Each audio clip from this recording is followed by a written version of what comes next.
সম্মানিত ভিউয়ার্স, আসসালামু আলাইকুম। আশা করি ভালো আছেন এবং সুস্থ আছেন। পারভেজ ইপিএস চ্যানেলের পক্ষ থেকে স্বাগতম। আমরা গত দুই পর্বে আলোচনা করেছিলাম মৌম অর্থাৎ স্বরবর্ণ এবং জাউম অর্থাৎ ব্যঞ্জনবর্ণ নিয়ে। আজকে আমরা যুক্ত স্বরবর্ণ এবং ডাবল ব্যঞ্জনবর্ণ নিয়ে আলোচনা করব ইনশাআল্লাহ।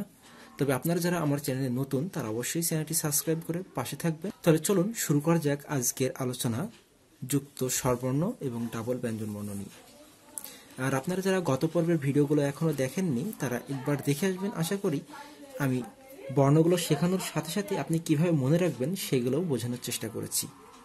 আজকে আমরা আলোচনা করব দ্বিস্বরবর্ণ অর্থাৎ দুইটা স্বরবর্ণ মিলে যে স্বরবর্ণগুলো, সেই স্বরবর্ণ হচ্ছে 11টা। লক্ষ্য করুন, আমরা পূর্বে আলোচনা করেছি যেমন এই অংশটাকে আমরা আগে একটু শেখাইনি যে উ আর ই, এই দুইটা মিলে এখানে হয়েছে উ ই। আবার এখানে লক্ষ্য করুন, এটা হচ্ছে উ আর এই অংশটা হচ্ছে ই, এই দুইটা মিলে হচ্ছে উ ই। আবার এখানে লক্ষ্য করুন যে ও, উপরে গেলে পরে কি বলেছিলাম আমরা, ও আর এটা হচ্ছে ই, তাহলে ও ই। আবার এটা হচ্ছে উ আর অ। তো এই যে দুইটা করে স্বরবর্ণ মিলে যেটা হচ্ছে সেগুলোকে বলা হচ্ছে দ্বিস্বর স্বরবর্ণ। এখন এখানে দুইটা নতুন স্বরবর্ণ আছে যেটাকে শিখলে আমাদের এই স্বরবর্ণগুলো মনে রাখা খুব সহজ হবে। লক্ষ্য করুন, এখানে যে এইস এর মতন যেটা সেটাকে বলা হচ্ছে এ, এবং এই যে অ আর ই যেটা সেটাকে বলা হচ্ছে এ। এই দুটাকে একটু আমাদেরকে স্মরণ করে রাখতে হবে। তাহলে আমরা যে এইস এর মতন যেটাকে দেখছি এটা হচ্ছে এ। এখন আমরা তো বলে শিখেছিলাম যে এই একটা দাগের সাথে যদি আরেকটা দাগ যোগ হয় তাহলে সেটার সাথে কি যোগ হবে, ই। তাহলে এটা যদি এ হয় তাহলে এটা হবে ই এ, এই যে ই এ। আবার আরটি হচ্ছে, এটা হচ্ছে এ, এখন এর সাথে আরেকটা দাগ যোগ হয়ে যাচ্ছে ই এ। এখন আমরা তাহলে এই চারটা বর্ণ তোমাদের শেখা শেষ, যে একটা হচ্ছে এ, আরটা ই এ, এটা এ, এটা হচ্ছে ই এ। এখন এখানে আছে কি কি, ও আর আ, এই যে এটা হচ্ছে ও, আর ডান দিকে থাকলে বা সেটা কি বলেছিলাম, আ। এই দুইটা মিলে হচ্ছে ও আ।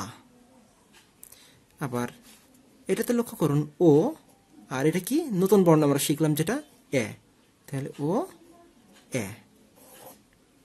এটা হচ্ছে ও ই, এটা হচ্ছে উ অ, আর এটা হচ্ছে উ এ। উ আর এই যে নতুন যে বর্ণটা শিখলাম এটা হচ্ছে এ, আর এটা হচ্ছে উ, অর্থাৎ উ এ। আর এটা হচ্ছে উ ই, আর লাস্টে গেল উই। এটাকে আমাদের দাঁতের মাড়ির সাথে লাগাই বলতে হবে, উ ই। তাহলে আমরা দ্বিস্বরবর্ণ পেলাম 11টি। এবার আমরা একটু, আপনারা যাদের মুখস্থ হয়নি বা ঠোঁটস্থ হয়নি তারা ভিডিওগুলোকে পজ করবেন, পজ করে তারপরে এক এক ট্রাই করবেন। যেটা হচ্ছে এ, এটা হচ্ছে ই এ। অবশ্যই বাংলাগুলো এখানে লেখা আছে, তারপর আমি একটু বোঝানোর চেষ্টা করছি। আসলে এইভাবে বোঝাই দিলে আপনার পড়াটা খুব ভালোভাবে মুখস্থ করতে পারবেন। এ, ই এ, এ, ই এ, ও আ, ও এ, ও ই, উ অ, উ এ, উ ই, উ ই। তাহলে দ্বিস্বরবর্ণ 11টি আশা করি আপনারা খুব সহজে আয়ত্ত করতে পারবেন। এবার আমরা এখন আলোচনা করব ডাবল ব্যঞ্জনবর্ণ। এখন আমরা আলোচনা করব যুক্ত ব্যঞ্জনবর্ণ বা ডাবল ব্যঞ্জনবর্ণ। এই যুক্ত ব্যঞ্জনবর্ণ বা ডাবল ব্যঞ্জনবর্ণ হচ্ছে আমাদের 5টি।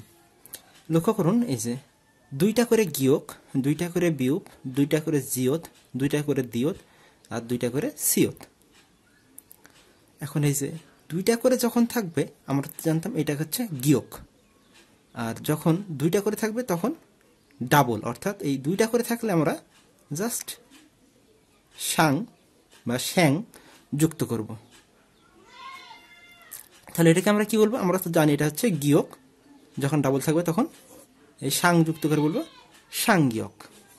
তাহলে সাংগিয়ক, সাংদিয়ত, সাংবিয়োগ, সাংসিয়ত, সাংজিয়ত। এখন আমরা আশা করি মোট 40টা যে স্বরবর্ণ সেগুলো শিখে ফেলেছি। এখন কথা হচ্ছে আমাদেরকে আমরা যেমন ক, খ, গ এইভাবে প্রত্যেকটার আলাদা আলাদা উচ্চারণ করে, ঠিক সেরকম কোরিয়ান ভাষারও উচ্চারণ আছে, সেইগুলোকেও আমাদেরকে এখন একটু শিখতে হবে। লক্ষ্য করুন পাশেই কিন্তু আমাদের এই বর্ণগুলো লেখা আছে, যেমন সাংগিওকে হচ্ছে ক, সাংবিউপ হচ্ছে প, সাংজিওত হচ্ছে চ, সাংসিওতে হচ্ছে স, সাংদিগত হচ্ছে ত। এইগুলোকেও আমরা আস্তে আস্তে মনে রাখার চেষ্টা করব, তাহলে আশা করি আপনার পড়াটা খুব ভালো হয়ে যাবে। তো আজকে আমরা মূলত এই পর্যন্তই রাখি। নেক্সট ভিডিওতে আমরা ওই উচ্চারণগুলো সঠিক করার চেষ্টা করবো ইনশাল্লাহ। আসলে আমার রাস্তার পাশে বাসা হওয়ার কারণে একটু ব্যাড সাউন্ড আসতেছে, সেই কারণে দুঃখিত। পড়াগুলো বারবার রিভিশন দিবেন, কারণ আপনি যদি স্বরবর্ণ ব্যঞ্জনবর্ণগুলো খুব ভালোভাবে আয়ত্ত করতে পারেন তবে কিন্তু ভালো উচ্চারণ করতে পারবেন, নচেত আপনি কিন্তু ভালো পারবেন না। তাই সময় নিয়ে ধৈর্য সহকারে একটু পড়াগুলো বারবার পড়ুন এবং বিষয়গুলোকে আয়ত্ত করার চেষ্টা করুন। আশা করি খুব দ্রুতই আপনারা কোরিয়ান ভাষা উচ্চারণ করতে পারবেন। তো আজকের ভিডিও আমরা এখানে শেষ করছি। নেক্সটে আবারও দেখা হবে নতুন ভিডিও নিয়ে। তবে আমরা নেক্সট দিন কোনটাতে কোন উচ্চারণ সেটা নিয়ে আলোচনা করবো ইনশাআল্লাহ।